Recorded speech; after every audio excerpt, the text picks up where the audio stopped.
ना होगा। अब ये जो सुख मिला है ये फीका लगेगा उसके आगे, इसलिए अब चोरी करने चलो। माधवदास जी बोले ठीक है। तो बोले मैं रात में मेरे को सिंह द्वार पे मिल जाना। वो सिंह द्वार पे नहीं, दक्षिण द्वार पे मिलना। सिंह द्वार पे तो सब खड़े रहते हैं, रात में सोते हैं, सोने नहीं देते, बैठ जाते हैं वहां पे। कई भक्त रात भर नाम कीर्तन करते हैं, सबको पता चल जाएगा मैं निकला हूं। दक्षिण द्वार पे मिलना। दक्षिण द्वार पे माधवदास जी बाहर प्रतीक्षा कर रहे हैं। रात्रि में ठाकुर जी आए, चुपचाप छोटे से लाला बन गए, बड़े बड़े नेत्र हैं, कारे ठाकुर जी, और सुंदर एक पोशाक अपनी ऐसी धारण करके आए, आंख ही आंख दिख रही है बस।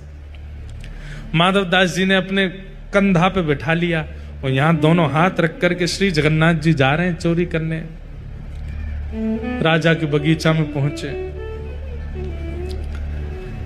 कहां हैं? बोले देखो सामने कटहल का पेड़ है, वहां चलो। पहुंच गए बगीचा में। अंदर जाकर के जगन्नाथ जी उतर गए नीचे। ठाकुर जी बोले अब ऊपर चढ़ना पड़ेगा, ऊपर से कटहल तोड़नी पड़ेगी।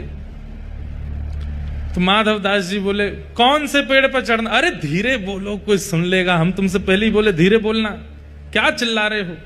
जैसे ही माधवदास जी बोले इतने में कौन से पेड़ पर चढ़ना है, तो बगीचे का मालिक उठ गया। बोले मैं बताता हूं कौन से पे चढ़ना, रुको। डंडा लेकर के आया। कहां हो तुम? अब जगन्नाथ जी मुख बंद करो, माधवदास जी को छुपा में बोले कि इतना तेज क्यों बोलते हो? पहले ही कहा था आवाज नहीं करनी, देखो आ रहा है, ढूंढ रहा है हमको। छुप के खड़े हो गए, बगीचा में घूम के चला गया, वो उसको नहीं मिले। माधवदास जी बोले अब क्या करना है?